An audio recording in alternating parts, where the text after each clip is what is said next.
Hi everyone, my name is Alex Manos. I am one of the functional medicine practitioners at the London Clinic of Nutrition.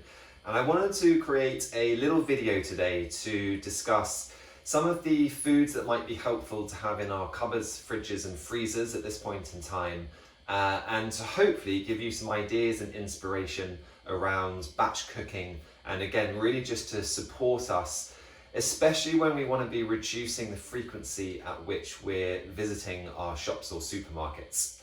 So if we start from a broad perspective to begin with, we can think about the importance of fats within our diet. So for example, what have we got here? We've got some canned mackerel and we have some salmon.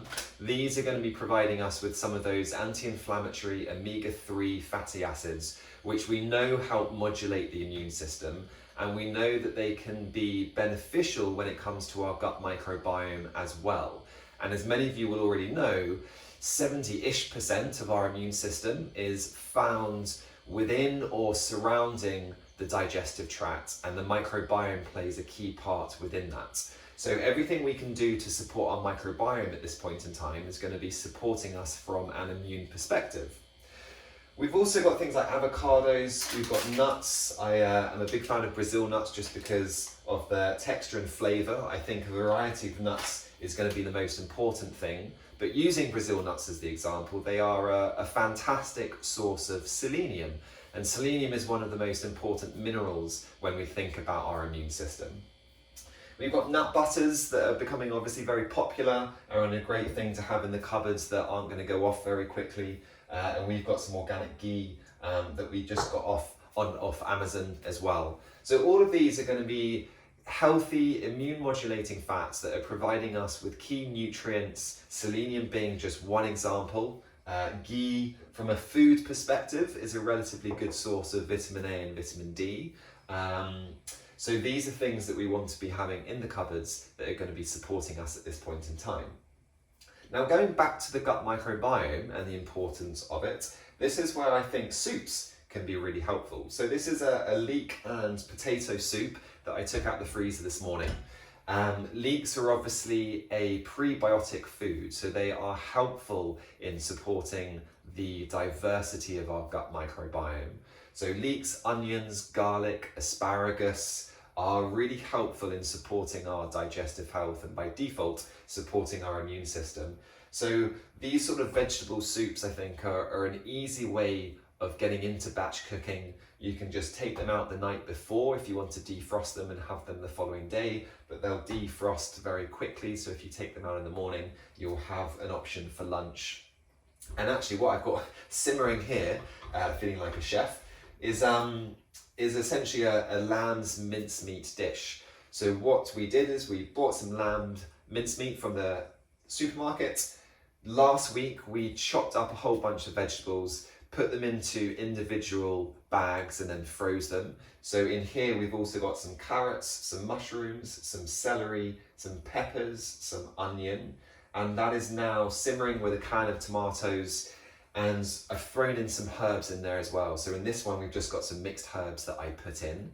But back here, we've got some coriander, we've got some turmeric, we've got some cinnamon, we've got cumin, we've got more herbs and spices in the cupboards.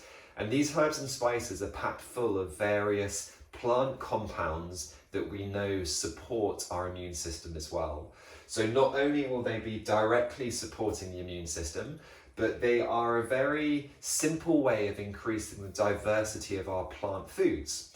So many of you would have heard the recommendation to be aiming for at least 30 different plant foods per week. And that includes our herbs and spices. It includes our fruit and vegetables, our whole grains, our legumes, our nuts, our seeds, our pulses, and our beans. So within this, I've got, I think, 8 or 9 different plant foods. So again, this is going to be supporting me from an immune perspective. It's got some lamb obviously in there, so the protein is going to be supporting blood sugar levels. And that's another key thing to consider at this point in time, which is having stable blood sugar is important from an immune perspective again.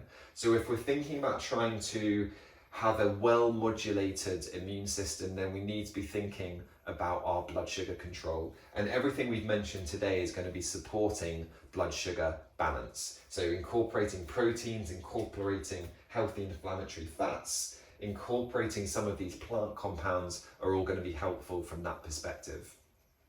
So we've got great batch cooking ideas, things like soups, things like mincemeat type dishes, chicken curries, that all can be put into the freezer and then taken out as needed.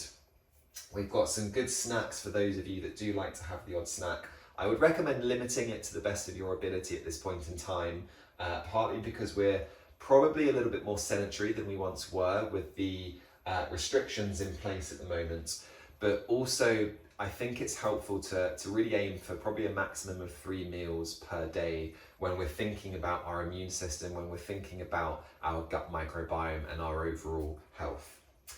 So I hope that's been helpful, everyone. If you have any questions, don't hesitate to reach out to us. We're very much here to support you during this time, and stay healthy, stay happy, and take care of yourselves.